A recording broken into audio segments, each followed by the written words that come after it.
Hello, everybody. Hi, everybody standing here. Just in case you know, I'm not being weird. Yes, I am a little weird, but I'm actually also online talking to people. We're streaming live here, people. Live streaming. You want to be on camera, let me know. We'll just throw you in here. Hi, everybody. Welcome. So I'm going to try and attempt to do some sculpting here on the showroom floor when people are walking in front of us, and they can join us. Say hi, everybody. Hi, everybody. So I also have the chat open here, so that you'll be able to conversate and ask questions to me as we're rolling here.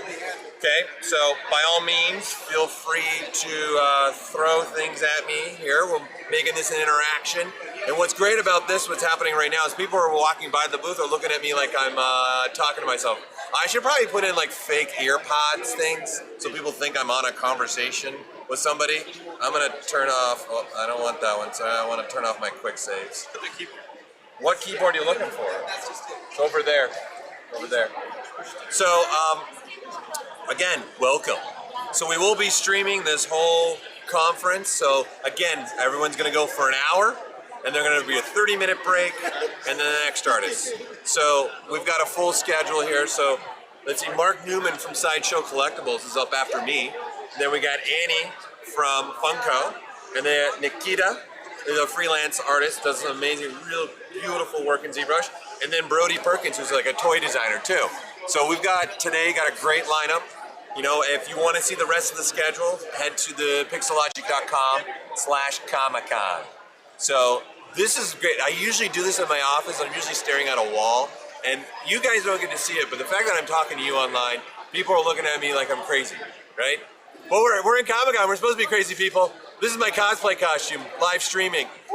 Yeah, see, people are excited. I would for you. Thank you. So I'm definitely want to show some hints and some features and some tricks and some tips and how to use ZBrush. That's why I also want you guys to be engaged with me. I want you to be throwing things at me in the question. I want this to be your stream, not my stream, your stream. I want to help you guys whatever way I can. This is the only time I'm going, streaming-wise, this week. But you do also have Joseph Dress from Pixologic going. You also have Solomon Blair.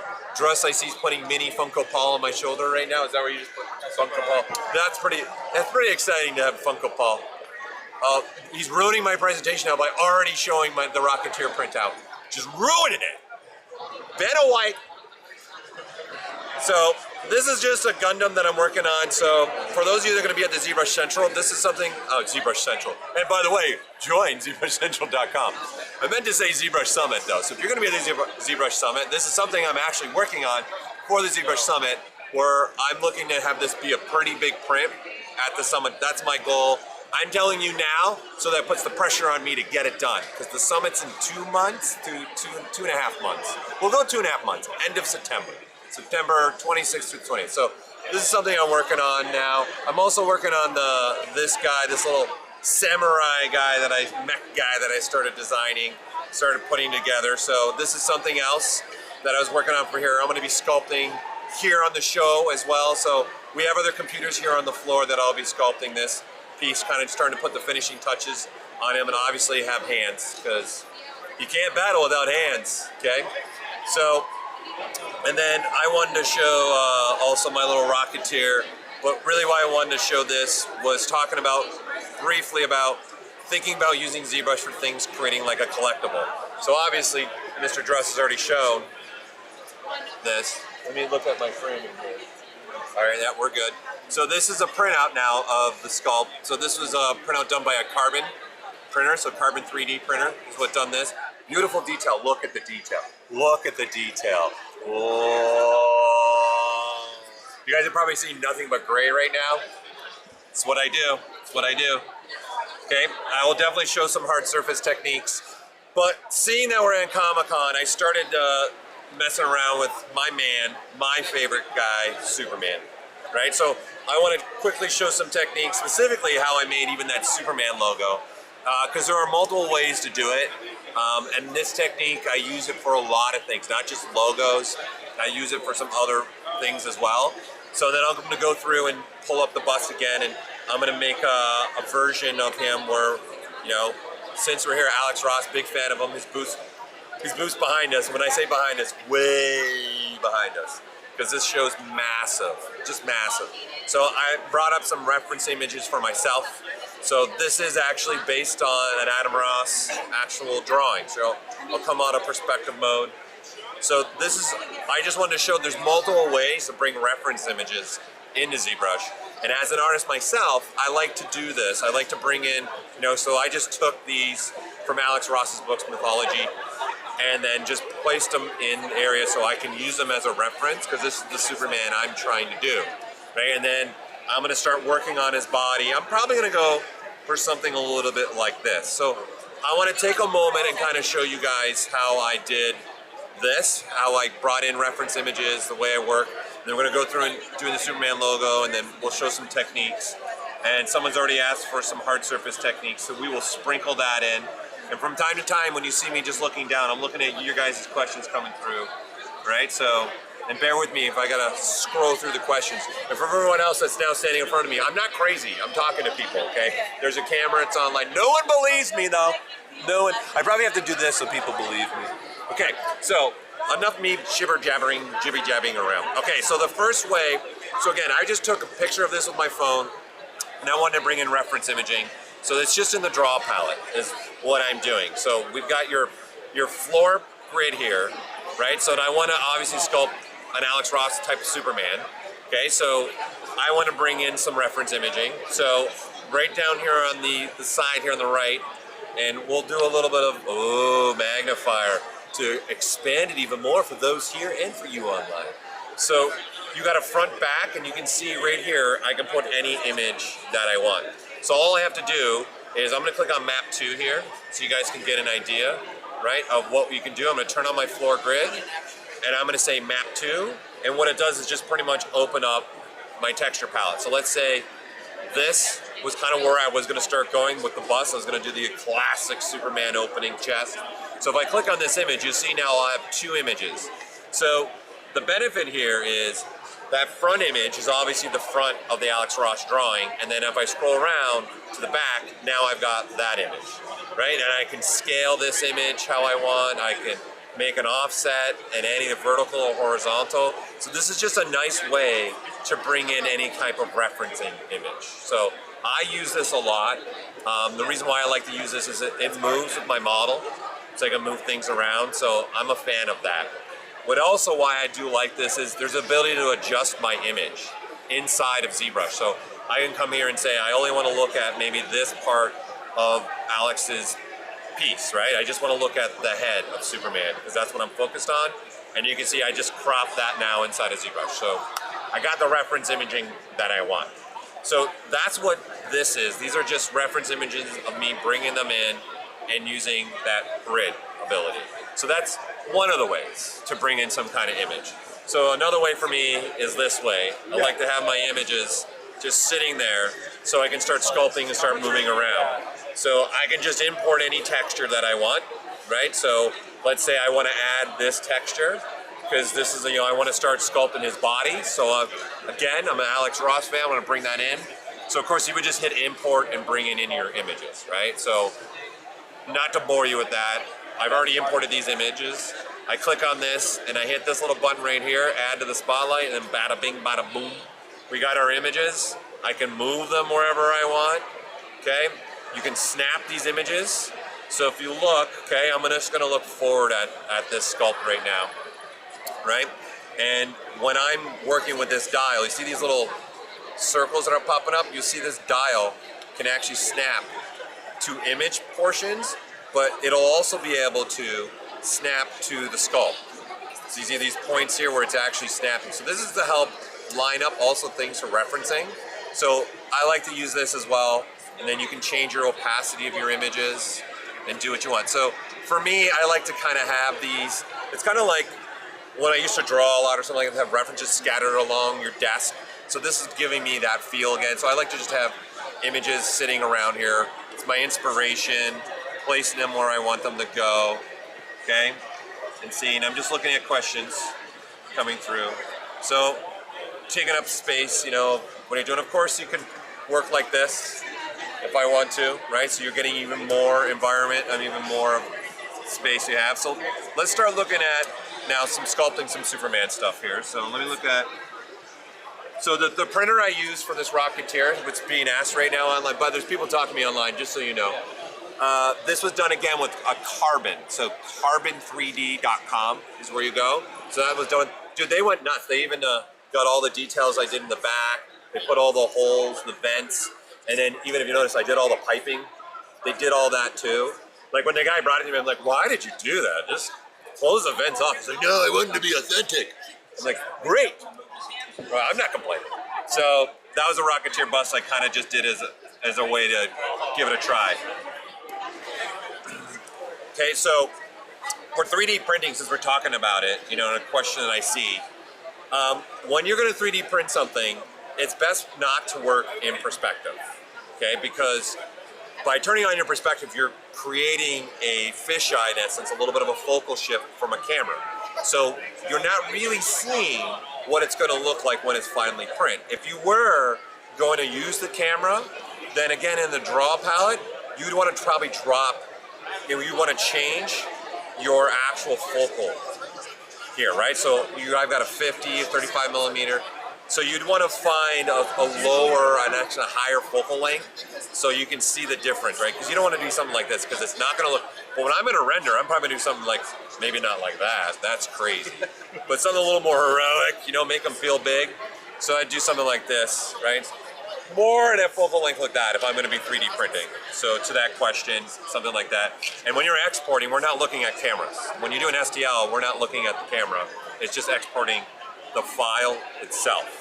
So to that question that's coming through. So yes, it's, well, the carbon, it's like an SLA. It actually prints in the liquid itself. So you can't see the print. It's sitting in a liquid, and then when it pulls out a liquid, it's all of a sudden there's your print. So they've got their own technology that's called clip. And it's got like literally oxygen running through the bottom of the printer and allowing them to create that state. So you guys here physically, if you want to pick it up, feel free. It's heavy though, they didn't hollow out the body. If you break it, I just charge you. But feel free if you want to get a close look at it, by all means, pick it up, pick it up. Okay, so let's get back to Superman here, all right? So, how do you mask exactly half the model? Oh, masking half the model is a good question. We'll come to that for sure. Okay, so what I'm going to do now is I want to show you some techniques, just getting this logo and start putting them on his chest and doing some things.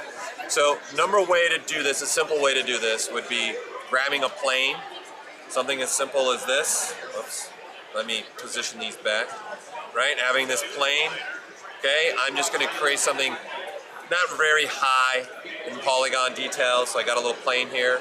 And then all I'm going to do is just bring in a texture image.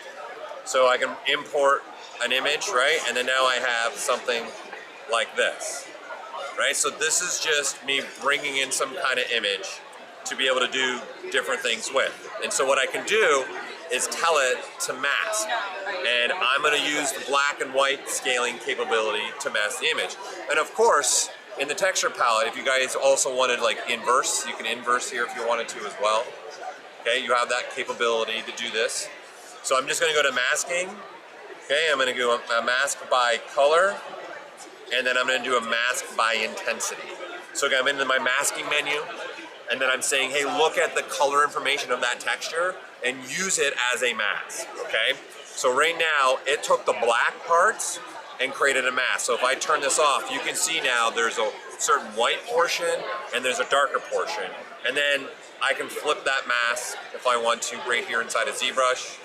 And then so for those that are using ZBrush and watching me online, and now we've got a little bit of audience in front of me. Anybody ZBrush user here? We got all fresh meat here, people. Yeah, right. Don't even know what the heck I'm doing right now. Okay. Blender. So Blender over here, we got a Blender user. Right, so all we're going to do now is I can now, at any time I want to, because I'm just using a mask, I can just start maybe sculpting what I want to do to this piece, right? So I'm looking at this and saying, let's turn off also my samples to this. And now I'm just sculpting, right? So this is just a simple mask ability to do that, right? So you can sculpturally do that, or I can tell ZBrush, hey, take a look at this mask and do something with it. I can edit the mask. So I can say, you know what, I want to change some things up in this mask and say, you know what, maybe I want to unmask this portion, unmask this portion, unmask that. So I can make my own, and again, you can bring in any image you want, so that I can mess with this. So then I can also just say, you know what? I don't want to just sculpturally do something to this. I want to turn this actually into a mesh. So the handy dandy extract feature is always a useful feature. Bam, we got a logo. That's simple, right? So then I say accept that, right? And now I've got my Superman logo, and it's an actual 3D model now. So the benefit to this is now I'm gonna go and I wanna put this on a character, right? And I wanna plop it on. Let's go back to, no, he's upside down. He's flying upside down. Okay, so you got something, say, like this. So let's look at just, say, the body right now, nothing else. Okay, so it's a quick base, just throwing some things together, figuring out where I want to go with this bust, right? So the beauty of ZBrush 2 is it is pressure sensitive, right? So as I sculpt, I can push harder, I can push softer, smoothing, building up my surface, right? So obviously looking at actual anatomy, the muscling of their pectoralis should be doing something more like this. And then I would smooth it out to some of those strads that we actually have. If I was built like this, sorry honey, it's never gonna happen. All right, anyways, I work at a chair for a living, okay? Dad bod. So now what I wanna do is take that logo and I wanna manipulate and mess it and do some things with it. So I'm gonna insert this new logo that I just made, right? So now we've got Superman sitting here. We've got the Superman logo just sitting in space randomly, right? So if you look, I'm gonna turn on my transparency. Are they selling that over here? Yeah, ZBrush. Yep, we're 20% off at the show right now for ZBrush or ZBrush Core. So what we're going to do now is I'm just going to edit this. I'm going to say let's maybe manipulate this. Let's move it down here. Let's even maybe I want to squash the logo a little bit. Let's move it to the front of the chest, right? And then maybe scale it up. I can turn on my transparency and I can see where that's sitting. So I can pretty much figure out where do I want this logo actually on him to sit, like what part of the surface. So now that I have this, I'm gonna tell ZBrush, hey, you know what? This logo I want it now to conform to my Superman body, right? So now I can just tell ZBrush, bingo. And so now you can see that logo is now conforming to his chest. So here's what it was, right? And here's what I got. So this is a particular brush called Matchmaker. Matchmaker, matchmaker, make me a match. Match the Superman. Okay. So now that I have that, right, it's a spatial now, right? I can position this, and then I got that logo sitting there, right? It's that simple, that easy, right? However, instead of when I did this logo, that was one technique, just using some masking. I preferred to actually use an SVG file. So we have a plugin that's called text. So like I can say here, new text, and we can type out Superman, right? And then we're gonna get the actual Superman text, right? So now I got that text Superman. So here, we'll just look at just that, right? And if I wanna maybe give that text a little bit of some love, because obviously if I'm doing Superman, I wanna have some thickness to him there. I also maybe want a little beveling through there, right? So now I've got a nice little bevel, right? A little, ooh, Supperman? Supperman. Do you call it supper or dinner? Depends. You're a dinner or supper guy? Dinner's formal, supper's what you eat every day. Really? Yeah. I think it's also where you live. Like being Canadian, I think my Canadian, as a Canadian, we say supper more than dinner. I don't know why it made me think of that, but whatever. I digress. Okay, so then I can change my font if I want to as well. So I have all the font ability to, boom, I can make freestyle. So in essence, I want to use this now to create my logo. Okay, so I'm going to use this SVG part. Okay, and I'm going to turn off the bevel for now. I'm going to turn down the resolution. And you can see everything's updating on the fly. This is kind of why I like this plugin. I want things to update as I'm working. And so this is what I'm really looking for. Okay, so I'm going to say let's do an SVG. And I'm going to grab, let's see, today is Thursday. That's me. Actually, here, we're going to go here. We're going to go reference. And here's my SVG. And then bingo, Superman logo. So this is an SVG file that now that I have this, I've got that simple. Boom, I don't have to do any of that masking portion, but sometimes that technique is useful. There's a lot of times where one technique will work better for me if I'm working, depending on a toy or collectible maybe that I'm working on. One will work better than another depending on what I'm trying to do, okay? So now that I got this, I can say, all right, let's throw a little more resolution on this. You know, give it a little more love there to it. Maybe now throw a little bevel on it because I want to have that bevel. I don't want this to be extruded, so in essence, I don't want it to be as thick here, right? Anything like this. So I want to maybe come down a little bit more like that and then start playing with it. This is why I like this plugin, is I can keep playing and see updates that are happening, right, on the fly. So I don't have to sit there and try and mask and not mask and go and go. Now, the difference though you have, okay, and the one thing that, this is why I'm saying one technique is sometimes better than another technique, depending on what you're trying to do. So if we look at this old one, this other one that I did, okay, was, if you look at the topology that it made, in essence, or the mesh that it made, you can see how dense it is. It's because this was getting ripped off that plane and being used, right? So this is making, you guys might want to add a bevel to this as well. Let me show you a little hidden secret that some of you may know, may not know, okay? So in the area here of your tool palette, your geometry, okay, you have an ability to actually add a bevel here, okay? So in the creasing section, there's actually a bevel button, right? So what it's looking at creased edges, right? And it's trying to find, so what's a creased edge is, so here's my five. So you see that dot, dot, dot, dot, dot, dot, dot, dot, dot, dot, dot, dot line? That edge is actually saying it's being creased. So what that's telling ZBrush is that edge needs to be perfectly, absolutely solid line, don't change, in essence. That edge is not allowed to move, okay? So I can tell it to bevel based upon that. But what's really cool, there's a hidden feature, everybody, is if you guys hold the control key, okay, so again, I'm holding control, and you're just clicking on this slider, you can see I get a bevel. So right now my finger's still on control, and I'm just moving my slider back and forth right now. That's all I'm doing. And what this is doing is this is looking actually at the poly grouping. And what the poly grouping is these colors. So you see there's colors here, right? There's different types of colors, right? And what I like about this is having the control of this poly grouping is I can still clean this up. So I can go down to my poly groups, right? I can change my poly grouping, but I go to deformation and I can say here by groups, and you can see I can completely, see how there's a little boop, bump in there? You can go and keep polishing that up, and you can see that's gonna get nice and smooth, right? So using the poly grouping or creasing also helps me down the line be able to do more things. So it becomes a nice workflow. So again, back to the difference is you've got a mesh that's already pretty dense. If you're looking at this, this is well over 230,000 polygons, right? If we look at my other one, you can see the polygon count is way, way, way different, right? And it's 880 polygons, okay? But it's really triangulated. That's what this plugin is supposed to do. It's trying to limit the amount of information needed to create what you want. So for me to get around this, it's pretty simple for me. So here's another little tip for those that are ZBrush users out there, okay? And again, it seems like I got there's some fresh meat people here on the show. So I'm trying to balance between the two of you. So when you guys are gonna use the series mesher as an example, right? So this is our automatic retopologizer.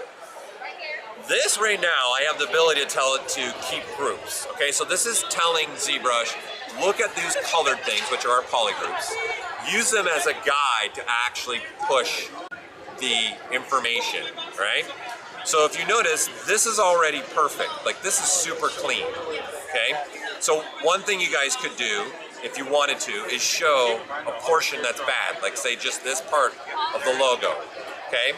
And then I can say freeze the borders, so I can remesh this way, which in essence telling ZBrush, wherever there's vertex points along these edges, those are your most important points.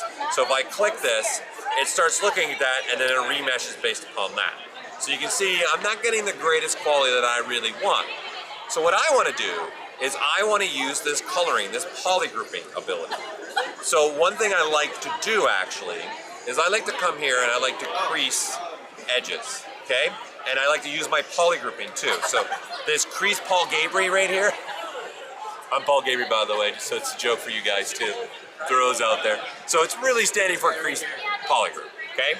So this is looking at the colors and applying a crease, right? So like what we were talking about, all right? So I now can divide up, right? And I still got a clean result, okay? If I did not do this, okay, so I do an uncrease all, right? And because this is triangles like this, we divide up, oh yeah, gorgeous. Gorgeous, beautiful, right? Not nice. So I wanna kinda keep what we're looking at, so I wanna crease by the polygroups and have something like that. That's more maybe what I'm looking for. This is now the better part to actually remesh because there's now more information here and in here. So it's actually, I wanted a little bit more geometry or sculpting ability there. And then now is where I would go to my remesher and say, keep my groups. I'm not gonna tell it to smooth, and I'm gonna remesh that. So now it's looking at the polygrouping now to drive the process, then seeing where things are changing and saying, all right, I'm gonna give you a result based upon that. And you can see that's a heck of a lot nicer and a lot cleaner, right? That's what I want for my Superman logo, okay? So this is kind of why I prefer that technique, because I know, number one, I can make adjustments. It's kind of a non-destructive workflow feel, right? I can make non-destructive pieces here with this. Oh, no, you don't get it physically. It's not even available. They got to get their information. Sorry, I was having a question asked. The Cintiq is never gonna. It's something you have to get their information, and we have to email it. Sorry, we're giving away prizes, and they were asking us a question. So, what I'm going to do now is let's look at start looking at the Superman bust here, right? So I've got now this bust that I've been working on, right? And I want to start messing with this so you can see it's remeshed, right? I've got a nice build up here, so I've put certain things through here, right? I got his wig, AKA the hair, right? And now I've got all these pieces that I can mess with. So these are my sub tools, so I don't want that one on, right? I probably want that one on instead. So I've actually separated the head from his body so I can actually mess with the body and do different things with it. So I wanted to have the ability to start adding different details to that looks funny to the body, right? So I wanted to have that ability to do this. So hold on, I'm gonna pull up my questions and see if what I've been missing. So give me a second. Let's look at the questions. And I'm gonna go into some hard surface stuff too in a little bit. Okay, there you go. All right, so what I wanna do now is start putting him on a body now, full body. I'm making a change and I wanna do now something more like this. So I'm gonna load a tool that we have that ships with ZBrush, okay? So I like to use this Nick Zuccarella tool that he shared with the community because it's got the proportions that I like already set up, right? Everything's already there for me. And I wanna be able to start manipulating and playing with this, right? So this is in essence the body I wanna use now for maybe my Superman. But I've already got the head done. So I want to chop off his head and put my head in its place, okay? So the reason why I like to use this, if you see, this is again got polygroups. So I can select portions of this and it makes it easy for me to change things and manipulate things, okay? So what I'm gonna do is I'm gonna tell ZBrush, let's take the bust that I've been working on over here, right?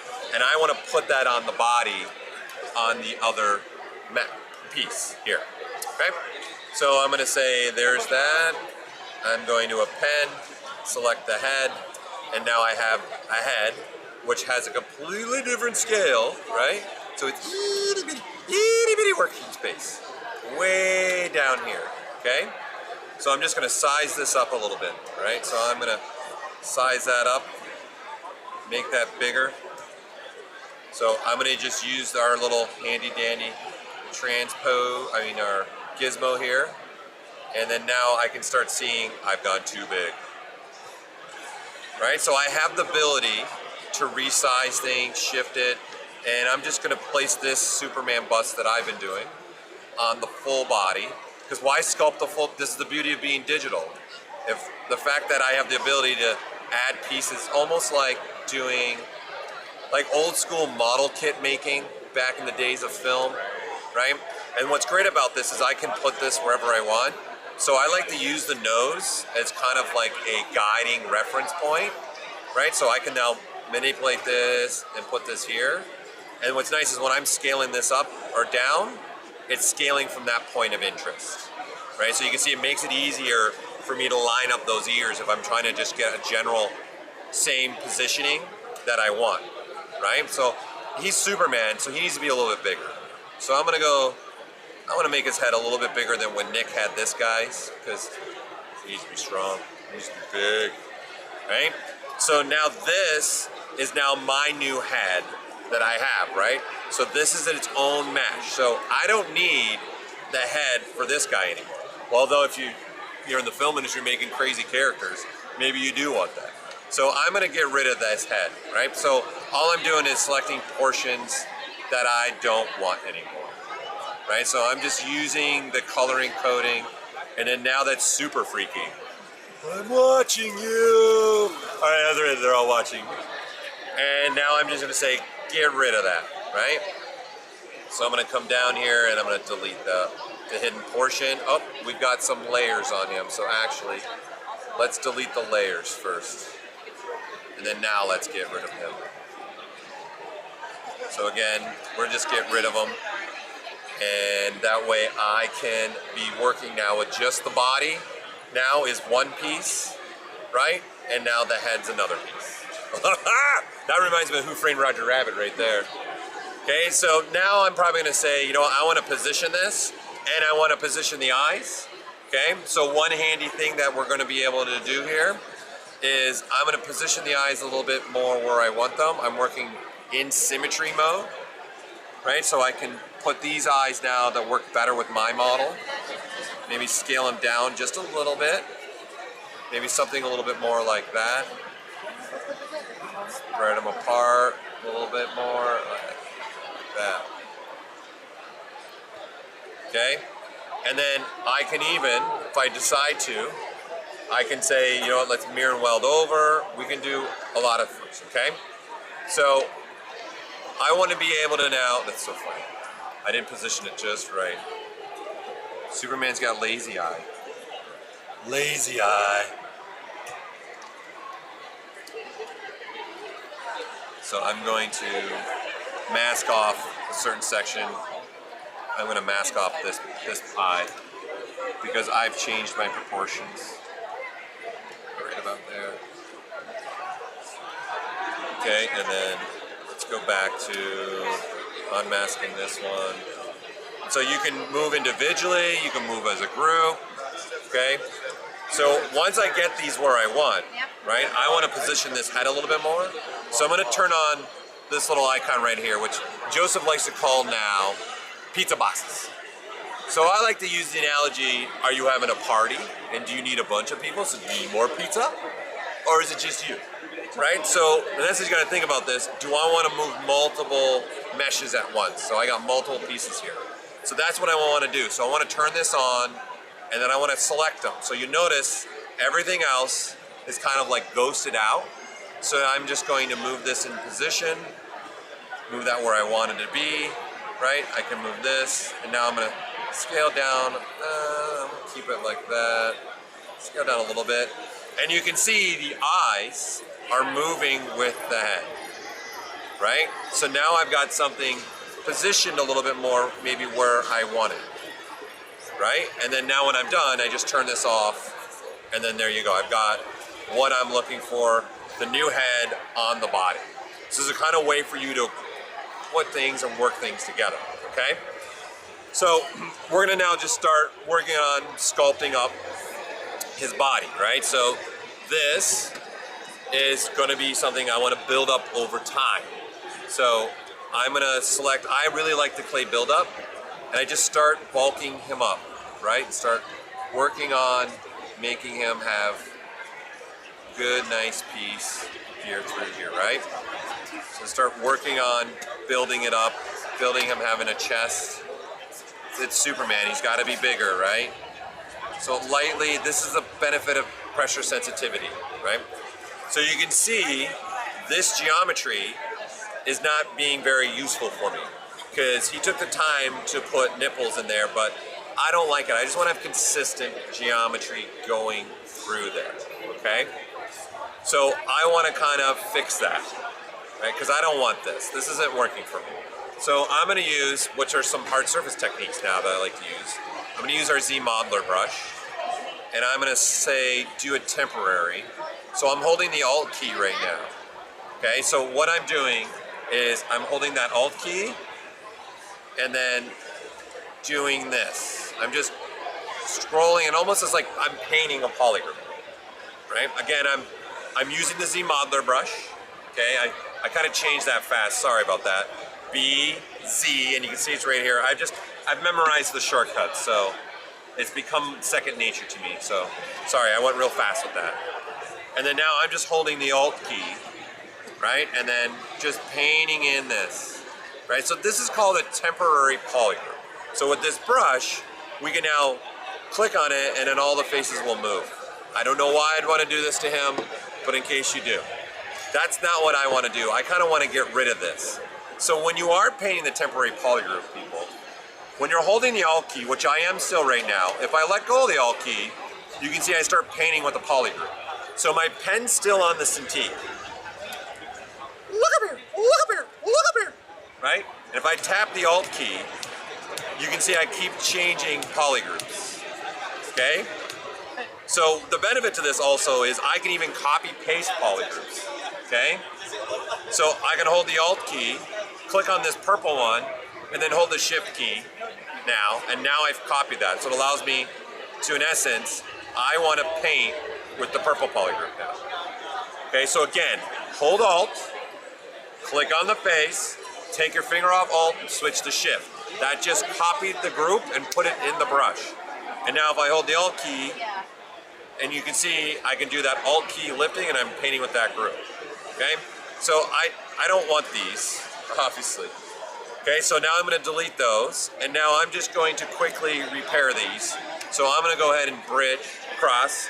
So I'm holding the space bar, and I'm saying go from here to here, and then here to here, right? I want to bridge from there to there, right? And obviously, I would have done this symmetrically if I turn on symmetry. So we can do something like that, okay? And then I can say, let's put an edge loop through here, all right? So I'm going to say, let's work symmetrically in here, right? So let's make sure this is symmetrical, something like that, right? And then I'm going to say, let's go ahead and add an edge loop through here, right? So now I can click and add an edge loop there. And then I'm going to say this point, I want to stitch them together. I want them to be one. I'm going to say end point. So I'm going to click here, and then I'm going to click here, and then now, because I have this, sculpturally, right, I can start, see I don't have that little problem with the mesh anymore. I can nice quickly build across my surface. So then I would start dividing up. So I'm Control D or hitting this big divide button. This is gonna now start to allow me like to put a little bit more nicer details through here, right? And start being anatomically correct, if you will, right? And I think as an artist, you don't need to learn everything about the anatomy. You just need to start learning basic knowledge, right? And having an understanding. So I'm switching to my handy dandy Damien standard brush. Joseph Dress is saying hello. Joseph, say hello to the crowd. He was very enthusiastic. Very. And here they're saying hi too. Welcome. Are you a ZBrush user? Yes, I am. All right. Well, welcome to the booth. Thank you. Right, so I'm just kind of starting to build up, creating some mass. because it's Superman, man. He's got to be big, right? Then we changed it to Superman. Superman. It needs a little more girth. It's Dinner. Well, yeah. If he's Superman, let's just go dad bod. nice. Yeah. Well, self-portrait now. Honey, this is actually what I look like. Right. So now, just building up. If I want to make a fat Superman, I have that ability. Right. And obviously, this rib cage, this part right here, that 10th rib is, like you can see, the 10th rib is really important for me. I like to use that as a marking point. For me, that's gonna help me build the chest and start laying any kind of work here with my abs, right? And just start creating that volume that I wanna get. I don't know if you guys probably get that volume. So I'm trying to create some volume down here. Just give him a little bit more of some girth, some more strength there, because he's a superhero, right? His delts have definitely got to be a lot bigger. This is more of a delt. Nah, this isn't going to cut it, right? So I want to have a bigger delt coming to here. They were saying hi to you online, Joseph. So just start building this up. And this is the beauty. I can soften it down, right? And then take a look at this. And if you notice, I've got this kind of orange light happening. So I actually, for me, I like to sculpt with two lights. Because when I'm doing clay sculpting, you'll have like a Luxo lamp and you're moving around. I want to have that ability. So I've got two lights. I've got a key light, and you see I got this second light that just gives me that nice soft look. And it helps me visually see things that are happening in the skull. And then the beauty is, you can move this around if you want to and start seeing. Light is everything to me in sculpting. I got to be able to catch my eye and move things around. So this is how I like to work. I like to just kind of start quickly banging out some real big shapes. And I think as an artist, I find you got to go through the whole the whole piece, right? The worst thing I see as an instructor is, I'm gonna make the greatest pectoralis! And you're sitting there focused on that so much, you're not looking at the whole mesh, the whole body, and what you're trying to make here. And I'm trying to make a Superman. So I gotta make sure everything is working. So I'm telling you right now, one of the biggest aha moments for me was, hey, you know what? It's not gonna look amazing at this stage, but I'm going to make amazing down the line. What's important for me is, are my proportions correct? Am I getting that bulkiness? And from this case, I'm doing some kind of muscular guy, right? Is that correct? Is that anatomy correct? Hey, can you hand me that one of the anatomy pieces, please? Yeah, give me any one of them. I'm going to show you what I mean here in a second. Thank you, Mr. Michael. So Anatomy Tools, as an example, has something like this, right? So for me, as an artist, I would have this by the side, right? Or they've done is I can rip it off, right? And I can look at this, right? And now that I'm working on my try, I can hold it in my one hand if I wanted to, and kind of start seeing where that volume should probably build up. So it allows me to look this way, right? And as an artist, digitally, I love still having practical items that I can use to look at as a reference. And this is a go-to. It's on every one of my desks. And what I mean by that, I do have two desks. I have an office desk and I have a home desk. Because today we can't escape our work anytime at all. Are you guys ZBrush users too? You are now. We're selling it here, and we're even giving away free copies. You got to get in the contest though, right? So I'm just bulking this up and creating a better. So and then of course I've got my Alex Ross. And see, now you're gonna see this, my eye's gonna do this a lot now. There's no way to stop this because I'm used to having this, especially when I'm working on a human anatomy or even a creature that has human tendency to it. I wanna be able to do this. And I think, guys, you gotta be laying the muscles, how they fall body. It'll just come, it'll pop. The worst thing that I see is people go, I'm gonna grab the inflate brush and these are gonna be the greatest muscles ever, right? That's just, he's got an allergic reaction. That's what's happening right now, right? I want to bulk up and start doing some things like that, right? So for me, that first 20% is so important. And I'm going to go through this process and continue to go through and start bulking it up. So I'm going to be working on this sculpt here, the whole Comic-Con. So this is, I've chosen to do a Superman sculpt. Hopefully I can get it done, but you know, Comic-Con's pretty busy. And we're having a lot of great conversations with people. If you guys are coming to Comic-Con, you're gonna be here one of the days. Come by our booth. We're at 5120. We're right across from Artist Alley. by all means, come see us. Joseph Druss, the man, the myth, the legend is here. Why are you taking my questions away? Oh my God, taking my... There's Mark Newman, people. He's coming up after me.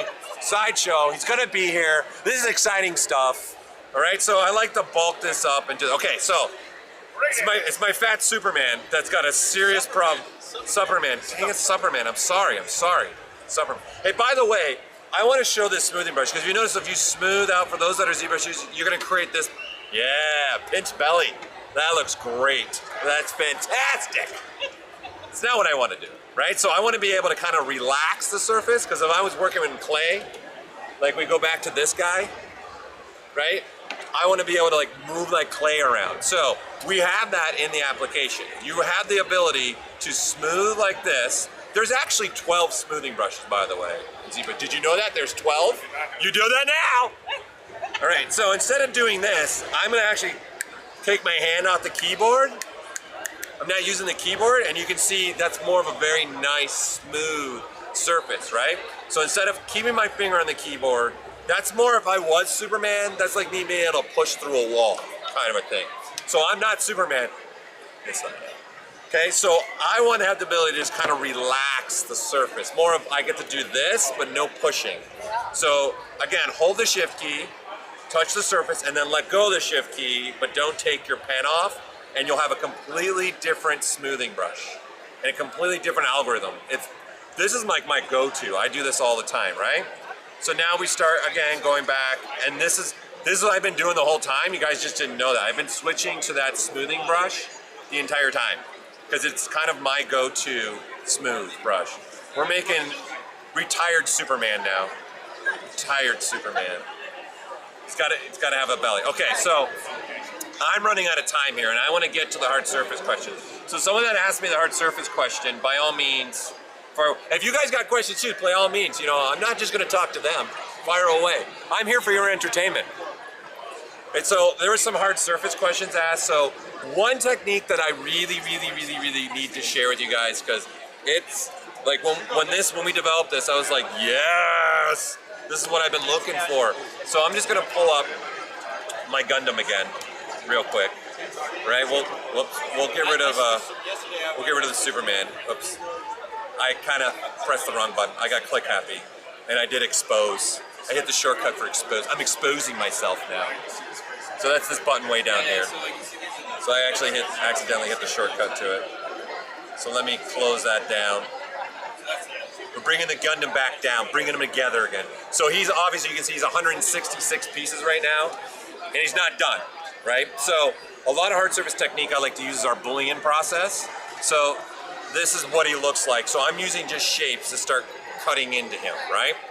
So a technique that I find is very useful, okay, is using some type of Boolean process with brushes. So I'm gonna just start turning off some stuff here that we don't really need to look at anymore. So I've got things foldered off, so I can do this. So at any time I wanna turn some things off like that, and now I can look at just the chest. And you can see I'm actually making this be articulate. So I'm gonna, again, 3D print this, and I'm looking to go like this size, probably 3D print. So maybe 18, 24 inches. And I want his head to move and everything else like that. All right, so doing like stuff like this, it's super easy, okay? Hey, is Rod in here right now, so or is he somewhere else? Don't let me forget about this STL question. We definitely can export through an STL question. No, Rod Maxwell. Yeah, Rod is on another day. I think Rod is tomorrow. If you go to Pixologic.com/Comic-Con, the whole schedule's there too. Friends, I just want to go say hi. He's here. I think he's here on Saturday, I want to say Saturday, but you can get the whole schedule though online. Yep. So what I want to do now is I want to use a brush. Okay? I got 10 minutes. I'll come by. All right. So I'm going to use these insert mesh brushes, okay? So I can grab anything like this. Okay? And for those that use ZBrush, probably do this too, but this technique for me is a really big one, okay? So we've got a folder here that I'm starting to build these chest pieces with, okay? And right now I've got this sub tool, which is selected right now, which is just this star. Okay, I'm gonna add it to the folder. I'm gonna add it to this neck one, right? So I got this neck piece here. And what I wanna do is now start drawing things out, right? So I'm gonna be symmetrical, right? So I can start drawing things out, and you can see, boom. I can start quickly positioning things very fast on this Gundam. Now, this is really key for hard surface, building a brush base like this and having this. But I'm telling you right now, one of the best things to do is create a brush like this, the IMM Boolean brush. And what this brush is set up to do is to work with live Booleans. So we have the ability, when we grab this, if I'm now clicking and dragging on this, see I'm drawing that out, but I'm gonna tell ZBrush to be a negative, right? So I can start even manipulating this and doing other things with this, right? So what I wanna do is I wanna make this live, say now on the torso. So I got a folder for my torso, okay? Right here, and then I'm gonna say I want this new piece here. I'm gonna move it up into a different section. So I can click and drag and move this actually into a different folder now if I want to, right? So what I wanna find is this chest piece. It's the very top one that I have there, right? So I can use this and just start moving it up until I get to it and go one more. There you go, position it here. And then now I say that to be a negative, right? Nope, not that one. Okay, I want this to start manipulating with this surface here, right? So I want to be able to start doing things like that. Okay, so doing that right there. So this piece is now this. This is now these negative pieces. So I can grab anything now and say, yeah, I want to put a little something like that in there. And then I can say, you know what, I don't know if I like that. And now I can just sit here and cycle through things. So this is why I'm saying making a brush like this, it's so powerful, right? To be able, like you can do stuff like that, stuff like this. And I'm just now kind of being an artist. I don't know what I want. I'm just going through things, okay? So what I want to do now is show you guys a way of working like with this piece here. I'm just pulling up questions. No, the neck piece, you're talking about this part up here? Yeah, this is on purpose. I don't want that to be a perfect sphere. I want it to actually, I want to cut off a little chunk of that because I want the head to snap on. So this is how you would do that. So I have the ability to snap the head on and off actually after I 3D print it, okay? But then it'll still be able to be rotated.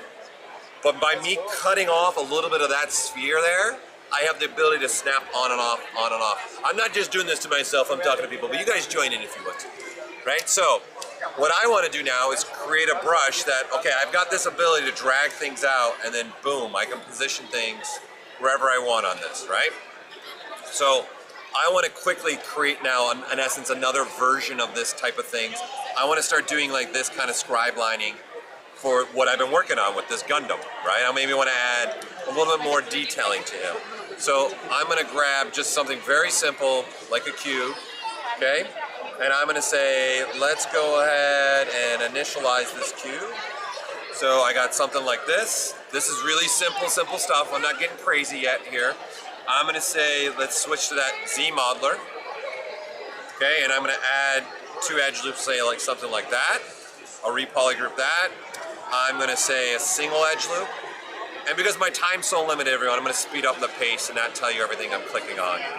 I apologize, but if you're gonna be here coming at Comic-Con, come see me at the booth. I'll be happy to talk about anything you want.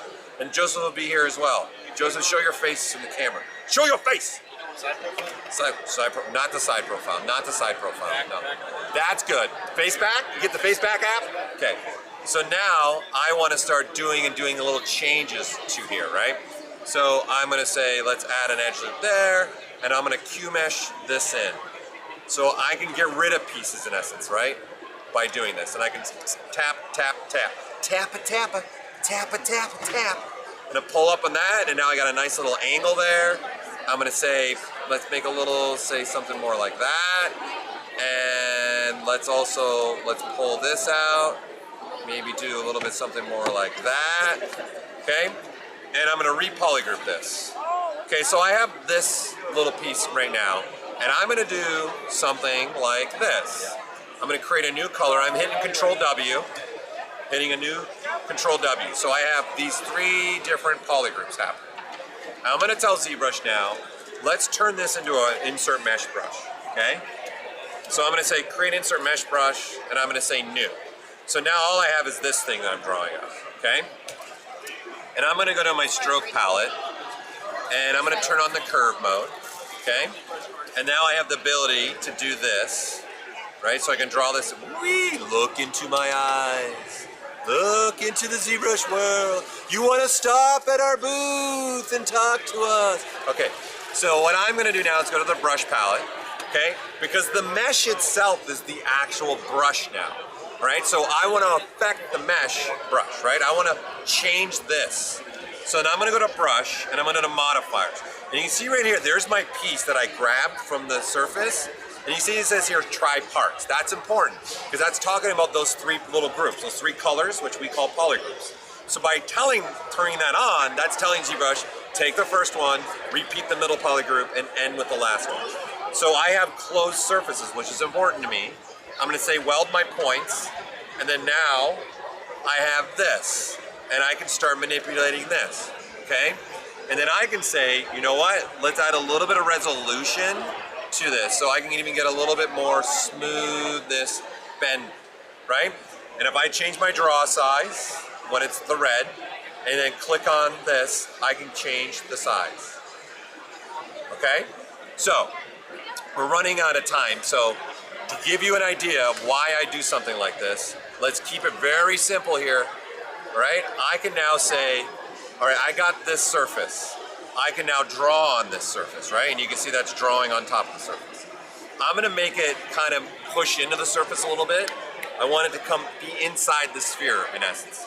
So again, in the brush palette, okay, I wanna go to the depth. And you can see the embed value of the brush is set to 85. Let's just throw it to 0. And then I'm gonna click on this, and you can see now that's embedded in, right? So now this is sitting on the surface like this. Right? And then I can look at it smooth if I want to as well. So why do I do this? This is why I do this, okay?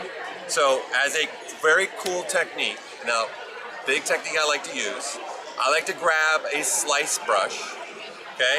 And I just like to slice things, like say something like this. By the way, for those of you that are watching, I also like to do this for putting like nice scribe lines. You see that? Bam! Right? Bam!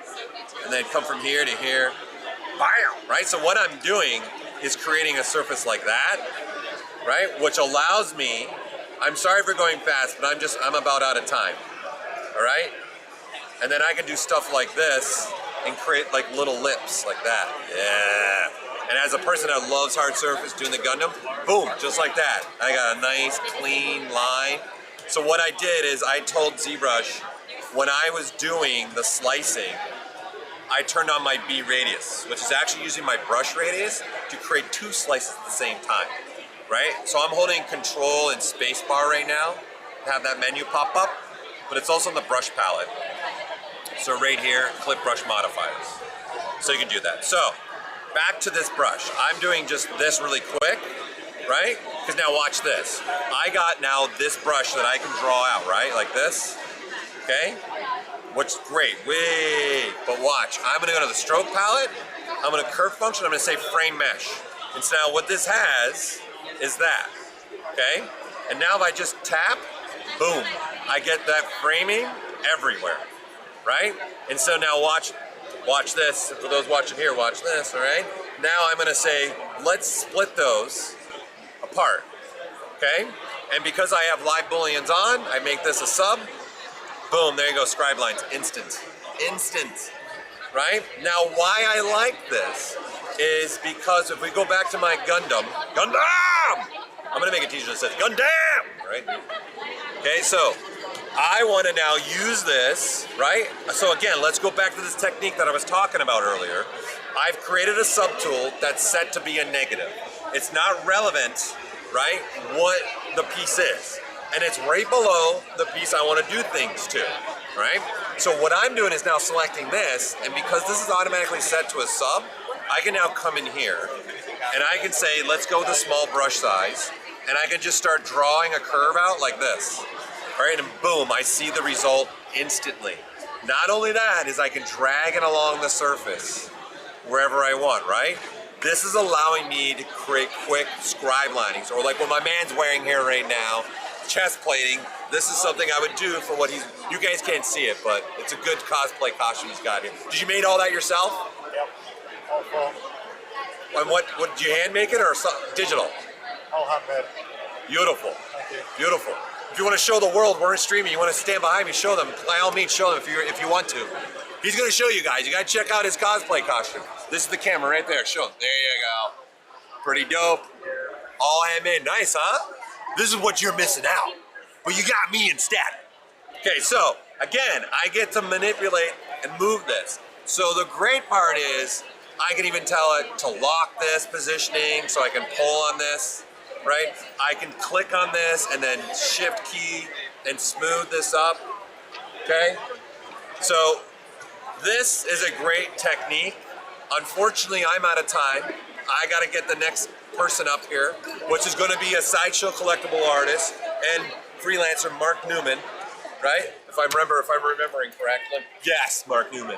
So he's going at 1 o'clock. So again, we got a 30-minute gap between each presenter. So I'm done for the day here streaming, but I'm not done for the day here, okay? So by all means, come by the booth. If you're gonna come by a Comic-Con at all this weekend or this week, come say hi. I'm Paul. It's been a pleasure. I've enjoyed. We're gonna get Mark Newman on the computer now and let him do his thing. What happened? And my booth number. Grace is yelling at me. Let people know our booth number. 5120 is our booth number. We're right across from Artist Alley. We're by Funko. We're by Wacom if you want to have some other markers. Okay? Joe Meta, everybody. So thanks for coming. Thanks for watching. Have a wonderful evening. Wonderful day wherever you are. I'm out. Peace. Go ahead, kiss. We're still streaming. Go ahead. Go ahead. Ah, lovely. Lovely. And